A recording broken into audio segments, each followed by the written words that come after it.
Hello, everyone. Welcome to another episode of Orbital in Conversation with. My name's Olivia, and I am the editor-in-chief of the Orbital magazine. Hi, I'm Beth. I'm the Deputy Editor-in-Chief, and today we're joined by the amazing Drew. Would you like to introduce yourself, Drew? Tell us a bit about what it is you do. Yeah, thanks for having me. Nice introduction. So my name is Drew Diamond. I work in women's sport, particularly in journalism and as a sports agent. Thank you so much. Yes, thank you for joining us today. Thank you for making the time. Obviously, how we kind of came into contact was that I started writing for Her Football Hub, which you founded, which has been like incredible for me, really. So thank you, first of all. Um, Thank you. but we were wondering if you could tell us a bit about your role there. Yeah, of course. So obviously it's a huge passion project, like always has been, always will be. I think I'll be part of Her Football Hub until my last breath. And I think that's probably true for a lot of the people in the kind of higher levels of management of Her Football Hub. So we founded in 2019. But the three of us who are the board members of Her Football Hub all worked together previously, working predominantly in men's sport, which we found very soul destroying and unsatisfying at the time. um, so, yeah, so it's Georgia Goulding, who is a journalist, a very well respected, very intelligent woman. Taylor Kuava, who works in America as a journalist and is very good at the kind of technical side of website management, and myself. And so the three of us worked for a different outlet, originally solely based around Liverpool Football Club, which we found quite limiting.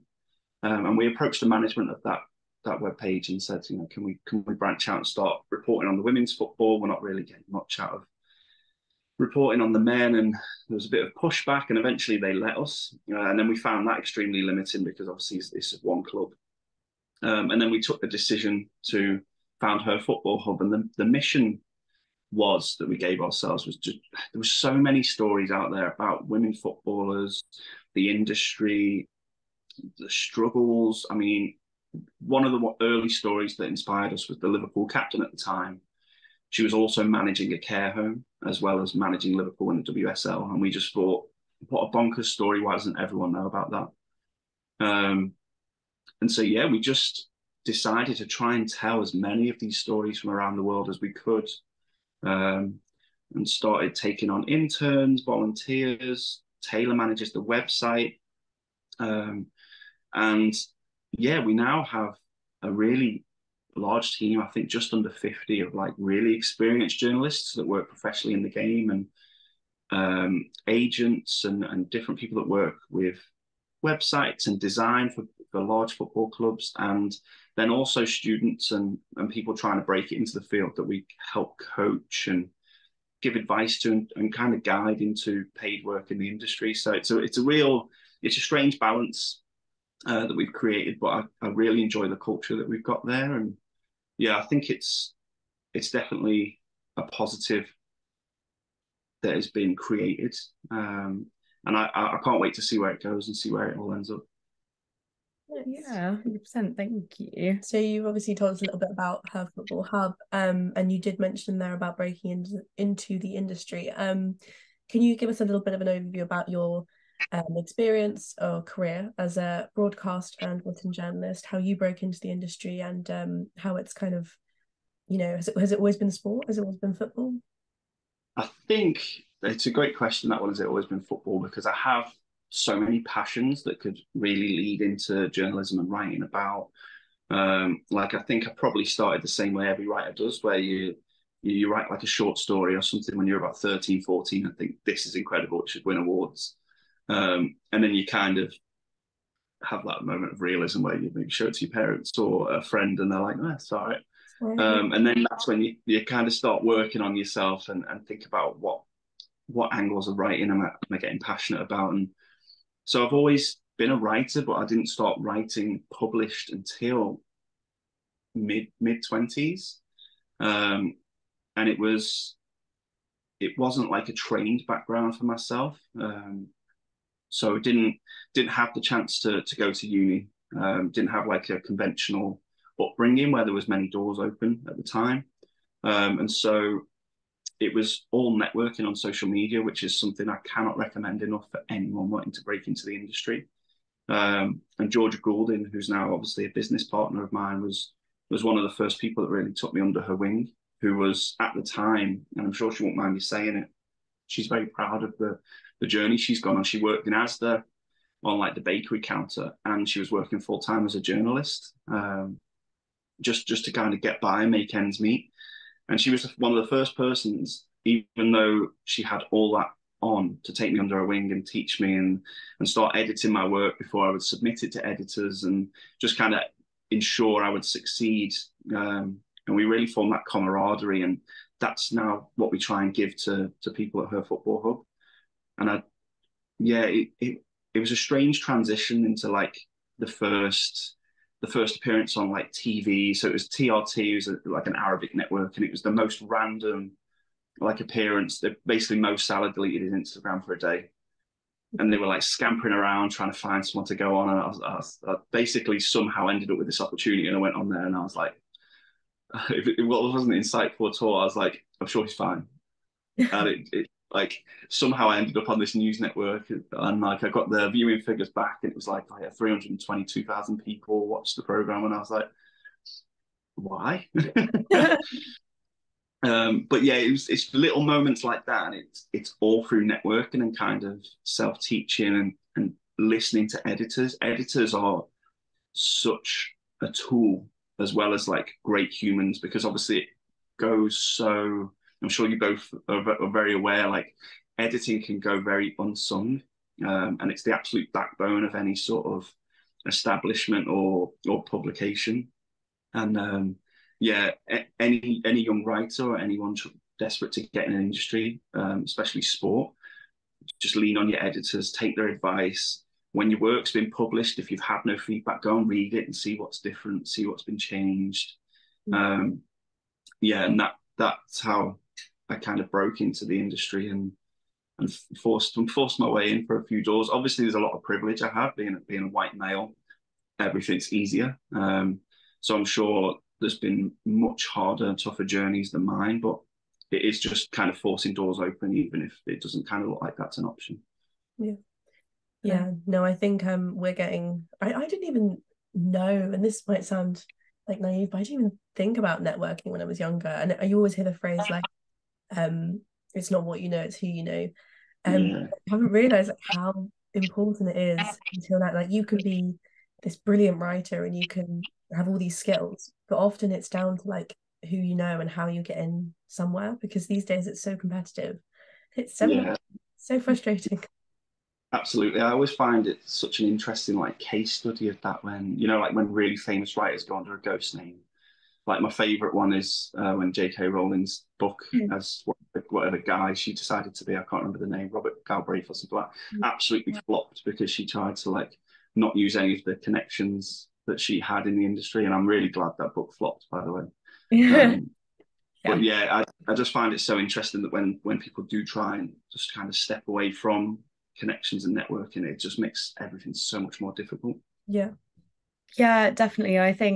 I mean, everything you were saying about kind of like the journey of Her Football Hub, obviously I'm still like pretty new, but 100% like everything you were saying there about kind of like your journey with Georgia and the team, like that all comes across so much. Like it's such a kind of like community, and I felt so kind of like supported by you guys, given so much like feedback, advice from like yourself and Georgia, for example, like opportunities. Like it's such an amazing thing that you guys have built, and it's really exciting to think kind of that it's only going to continue like growing. Yeah, and that's the aim. Like, wouldn't it, like it would make me so proud if like even like 1% of the industry just kind of had that kind of sentiment towards Her Football Hub, because obviously what we'd love it to be industry leading and be up there at like the level where people look at a newspaper and say this is the standard, which sometimes it isn't. And we move in the same circles as huge publications, but say like a huge football player wins an award next week, the article they're going to share is probably going to be from the FA or the Guardian or something like that. So we're never going to be that first port of call for like huge players and clubs, but we're definitely in those circles. But and that's the goal, to get as high as possible. But one of the things that we absolutely refuse to take a no on is affecting the industry and creating the next generation of the industry. And yeah, it's people like yourself who we will tirelessly invest in to ensure that, you know, that next generation is completely supported and safe and has opportunities, and doors are opened as much as possible, and you're equipped, and, you know, not just yourself, everyone else that's involved and anyone else we kind of can give advice to, they're equipped and strong, and all their own personal attributes are secure and safe enough that they can use those to go and get opportunities. Thank you. Yeah, it's a nice thing to be a part of, definitely. Yeah, 100%. Yeah. Do you want to? Where should we go? Questions. I'm trying to think what I feel like we've kind of jumped around our questions. Covered quite a lot. Yeah. Do you want to go for this one? So obviously this is Her Football Hub is quite new to me, but Beth told me a lot about it. So since you started telling me what you were getting up to, something that I did really find interesting was your recent collaboration of Her Football Hub with the Black Collective of Media and Sport. Could you tell us a little bit more about that and what's going on there? Yeah, so that's something we're extremely passionate about. And again, it's linking back to what we just spoke about, which is opening doors for people. You know, I've already spoke about privilege in this conversation. I think it's extremely important for white males in the industry to open doors for women and people from different backgrounds that just get overlooked because they're not white males. And it's not done as much as it should be. And Beacons is a great organization that force those doors open for people. And we've historically had a great kind of alumni through Her Football Hub of people that were also working for Beacons. And we did like a recruitment kind of flurry recently, and we got 2 people on from Beacons again, and I was just like, why am I not bridging this gap? Like, why are we not making it easier? Because we always end up working together by proxy. Let's close that gap. So I got in touch with Jack Badu, who's their program manager, and just told him a little bit about what we did, and basically said, like, if your guys want to get published, we can do that. We can help them. We can give them advice. And yeah, they loved the idea, and we're now working together solidly, where we can send opportunities their way, and they send writers and young journalists and broadcast journalists our way, and we just basically give them a bit of experience to put in their portfolio, a bit of advice should they need it. And I think in organizations like that are so valuable. Like, diversity and culture is so valuable in every industry. It should be absolutely flooded with different experiences. And yeah, that's important for Her Football Hub. That kind of inclusivity and culture that you spoke about, Beth, earlier, is because of culture. Like, there's so many different types of people in Her Football Hub, and it makes us better. It makes us stronger. And yeah, Becoms are doing that for the industry as a whole, and so we absolutely jumped on the chance to help them with that. Yeah, absolutely. No, it's really important, and I think it's something we often like see a lot of conversations about, but I think sometimes it can be quite rare for people to kind of, or organizations to have the kind of proactiveness that you guys have, as opposed to just talking about it. Like, you guys have really acted on that.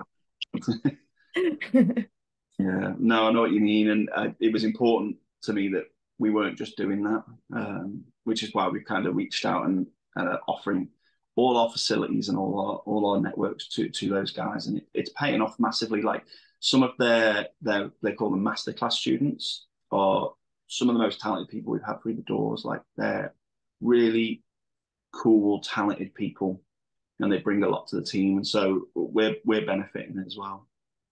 Yeah, definitely. There's a massive difference as well between like acknowledging an issue and then acting on an issue. And I think, it sounds like you've really kind of hit the nail on the head there. But how have you found like how's it been going over time? Because obviously, do you find that it's got better or do you think it gets harder?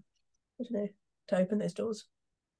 I think it gets harder, but I think so far we've risen to the challenge each time. But I can see how it will relentlessly get harder as kind of funding comes into the sport and higher profile people come directly into the sport.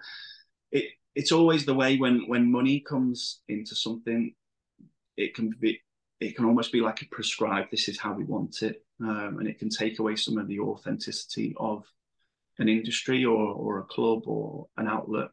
Um, yeah, it will get more difficult. It has been more difficult, but there's also good work being done. So there's a lot of acknowledgement from places now that they don't have a good diversity policy, and I think the most recent one is Arsenal, Arsenal women, where it was highlighted repeatedly by several journalists that their squad was very white, very blonde, with absolutely no reason. It's a London club with a huge budget to bring in players from all around the world. And so there must be a reason for that. Like, it's absolutely not representative. And Her Football Hub did a great article on Eurocentrism and how that can affect it completely unconsciously. And Arsenal now acknowledged that and said it's not good enough. And I think it's hard to do that. We've definitely had conversations like Her Football Hub where we've said, like, are we doing enough? Do we have enough diversity? Like, are we making sure we're accessible? Would someone from a different background feel comfortable approaching us and asking for opportunities? And if not, let's fix that ASAP because it's not good enough. Yeah. And there is always work to do. That there will always be work to do on it. But I think the space is becoming more accessible, but we just need to make sure we protect it as investment and funding comes in, because sadly, money usually comes from the same kind of people who sometimes have very narrow vision. And so the people with power in those industries need to make sure they're protecting their peers. Yeah, definitely. No, it's really kind of interesting everything you're saying there. And I think especially taking like Arsenal as kind of an example and something that there were a lot of conversations about. Obviously, there was some like incredible work done article wise and things by Her Football Hub alongside all the diversity work that you guys do. And it was interesting to see, I think, from kind of like a slightly more outside perspective, I guess, how the narrative kind of like shifted over time, like from the club. I felt like at the start it was quite like almost maybe a little bit defensive or just kind of not really acknowledging that there was an issue when there clearly is an issue. I don't think you can shy away from that. And then gradually I don't know what was maybe like the trigger for that, but it's almost as more people became aware of it, maybe they kind of realized, okay, this isn't something we can hide from. Like, we do have to acknowledge it. We are going to have to do something about it. Which is obviously progress, but it just shouldn't be that much of an uphill battle to get one of the top clubs in the country to address that. Like, it's crazy that it had to even be a conversation. Yeah, it's insane that, but it does show that there's a learning curve. Like, it's one thing kind of denying there's a problem, but the more dangerous thing I feel is refusing to like take in evidence on the contrary. Like, if you refuse to learn, that's when like there's a real problem. But obviously the people at Arsenal, aren't defending them because I would never. But it's good that they've taken a look at the evidence to the contrary and thought, well, the industry is telling us something different to what we believe, and now hopefully through force or however it's come about, they're going to invest in the problem and solve it. And so, journalism has done its job there and changed a whole multi-million-pound business, which is exactly what we're all there for, right? Yeah, absolutely. That's the thing. There's a lot of kind of layers to it, I think, but ultimately, hopefully, all the conversations that have been had now mean that there will be a positive change, not only within that club, but hopefully more widely, because people have seen the conversations and the thoughts around it and the impact of it. And you can hope have learned something from that, even if maybe it's not something they were aware of before or not something they were familiar with. It's important to kind of have that open-mindedness, which hopefully is what the club have shown to lean more towards than maybe they have previously. Yeah, absolutely spot on. I think you've summarised it really well there. Hopefully, more clubs, are prompted now to say, let's look at ourselves and make sure we're not making the same mistakes. Yeah, absolutely. The next question we wanted to ask, that's something I think we try and ask a lot of people, because that's something I feel like we get asked as editors of a student magazine quite a lot, is kind of advice on industry, which is lovely that people think that I would have an answer to that, but I unfortunately really, really don't. So we just wanted to kind of ask, is there any specific sort of advice beyond, obviously we've kind of spoke about networking quite a lot already, but that you would give to anyone kind of wanting to build a career in the media, whether it's like written journalism, broadcast, or anything kind of in between? Yeah, 100%. So I think the best piece of advice that's ever given to me, and it was given to me by Georgia Goulding, is if there's a style or something you want to write specifically, go and read it. So go and look at your peers' work, go and look at the people who inspire you, read their work, absorb it, look at the structure, think about the voice, and it doesn't have to be your published work that recreates that, but work on recreating that. Find your own voice, your own kind of narrative through whatever story you're trying to tell, whether it be a match report or something really deep on something like racism in sport. Find out what about that makes you passionate, and then make your readers passionate about it. And it's the same with broadcast journalism as well. Like if there's a style that inspires you, work on it, like copy that. So I remember as a kid, like I've done commentary like 2 or 3 times at really, really like low level. I did some commentary for Filed. It was a great experience. I'm glad I did it. But what I used to do when I was younger is when I was playing Football Manager, I'd commentate on the games that were there, and I'd like copy the styles of commentators Oh, that I love that. Yeah, it's embarrassing. I told my partner about it recently, actually, because I obviously still play Football Manager. It's one of those games you can never quit. Yeah. And I just kind of confessed it, and I was so embarrassed. But yeah, I mean, it helped. Like I can't. You used to saying the buzzwords about feeling cringe and things like that. It's the same with everything. Just practice it and use what inspires you, and absorb it. Just take it all in. But yeah, I that's the best piece of advice I've ever had. Because I was struggling with things as simple as match reports, and she was like, "Well, what ones are you reading?" And I was like, "Well, I don't want to copy them, so I'm not reading any." She was like, "Well, you need to know what they are." I was like, "But I watched the game." And she was like, "Yeah, don't read the one about the match you're watching. Just take them in, get them from 10 years ago to get them from now, get them from last week, and just absorb." And yeah, completely changed how I work. So great piece of advice. It's great you say that, because the minute you said that, we actually looked at each other and said, find your niche, because people who are watching this are going to think they're watching the same thing over and over again. Oh, as everyone said. Beginning, we've gone like, oh, if you want to improve, like what we do is we always read stuff that we enjoy. So it's great you said that. Oh no, good. Yeah, I like to stay on theme, so I'm glad I've accidentally done that. Yeah, we definitely love that idea of kind of like finding your niche and figuring out what it is you really enjoy. Because I think that's the thing, like for me anyway, as someone who's kind of like obviously approaching graduation and kind of trying to figure out what's coming next. I mean, Georgia, bless her, has had like several voice notes from me and has been amazing, giving lots of advice and stuff. But it's that kind of thing of like, I know I love sport, I know of writing about sport, and then I know that kind of my like more specific thing is that I love writing about women's football, and it's that kind of like, it took me a long time to figure that out. Like I think it can definitely be a bit of a journey finding your like thing as such, I guess, your niche. But yeah, that was definitely really great advice from you and Georgia, so thank you. very welcome. Giorgio has to take credit for that. I've completely stolen that. Yeah. So something we also ask a lot to the people we have on here is how do you manage your kind of work and personal life? So it's a cringe, answer, but entirely true. My partner supports me a lot. Can be stressful trying to like manage 3 different jobs I've got at the moment. So yeah, I mean, my life's about to get a little bit easier for me to facilitate working in sport a bit more kind of the way I want to. So we're moving to Vienna end of this month, which would be nice. Sorry, Beth, I hadn't talked about it yet. I was like, wow, oh, that's amazing.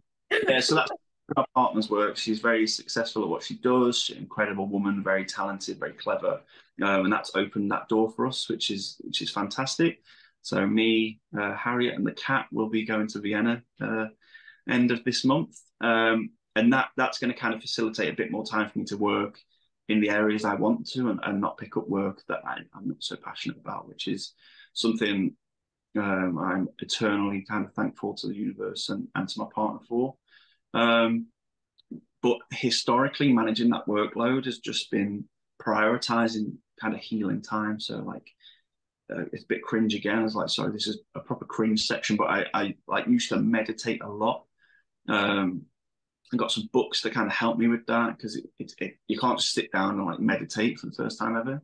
You need like some sort of guidance. I tried like YouTube videos on it and found those a bit creepy. They kind of accidentally turned into like ASMR, which I didn't really like. But yeah, found a book eventually that it basically gives you a sentiment like of the day. You just pick a sentiment out and you hyper focus on it and kind of absorb that. And I found that really grounding. And yeah, like just prioritizing time for yourself. Like the cat really helps. Like it's a cliche, but honestly, she brings down my blood pressure. So just little things like that. It's the small things that they make it easier. Like if you are burnt out, try not to just like go and take a nap, because like just do something that it really like gets your soul going as well, because otherwise you'll burn out fast. And I'm talking from experience because I've burnt out thousands of times. Yeah, definitely. Thank you. No, that's really interesting. And congratulations on Vienna. Yeah. That's very exciting. It's very cool. Yeah, it's really exciting. It's extremely snowy out there at the minute, so Oh. I'm hoping the romanticism of that doesn't wear off too fast. That'll be beautiful. Oh, amazing. So final question, I suppose, is we just like to ask everyone if they have kind of like a book recommendation of literally anything, can be absolutely anything you like, doesn't have to be recent. Yeah, so thank you for like highlighting this question to me beforehand, because I'm like I'm a big reader, so it was a big question for me, and I sat there last night like, oh, what do I say? So there's a book that I bought in about 2020. I'm not sure when it came out, but I binged it over COVID like 3 times because it's kind of a self-learning book, and it's by a woman called Kate Mann, and it's a book about how male privilege is dangerous, basically. It's called Entitled, and it really opened my eyes as someone who was raised by only women, and it considers himself like a feminist, and it really opened my eyes to how I wasn't doing enough as a white male, and those kind of these books kind of get villainized by groups of the kind of people you'd expect, like the really kind of toxic masculinity. But I think if anyone would give a book like this just one read, I think it would really disable some of those kind of aggressive reactions to feminism, and why acknowledging privilege is a very good thing. So I'd say, yeah, like if there's any young men in anyone's life, just kind of buy them this book, even if it sits on the shelf for 3 years. If they pick it up once and get through a couple of chapters, like there's work done. And I'm so glad I invested in it, and picked it up again recently this year just to kind of refresh those things within myself and make sure I was kind of sticking to those principles and doing as little damage as possible to society and women in society and culture and our communities. Because trust me, as a white man, you might think you're the nicest guy on the planet, but unconsciously, you have a lot of power and probably wield it incorrectly several times a day. And yeah, it's a very important book. I would recommend it to as many people as are willing to pick it up. Oh, yeah, that's really interesting. I have 4 younger brothers, so I feel like I might be buying that for some of them. It's a great book. Yeah, it sounds it. Sure. Sure. It does. So thank you very much for joining us. No, my pleasure. Thank you very much for giving me a little platform today. Okay, it's very interesting. I've learned a lot. Yeah, definitely. It's been so interesting. Thank you so much. Oh, thank you. It's honestly been a really nice experience. So I've started the day off right. I'll be in a good mood for the rest of the day now. Oh, good. I'm glad. But yeah, amazing. Well, enjoy the rest of your day. Yes. This is actually, because I'm taking this very seriously, this is the end of our series 1 of the Orbital Conversation with. We will be back in January for season 2. That's how seriously I'm taking it. We're gonna have 3 seasons. If enough people say yes to being interviewed. So yeah, thank you very much for watching, guys, and we will see you in the next episode. And thank you, Drew. Bye. Bye.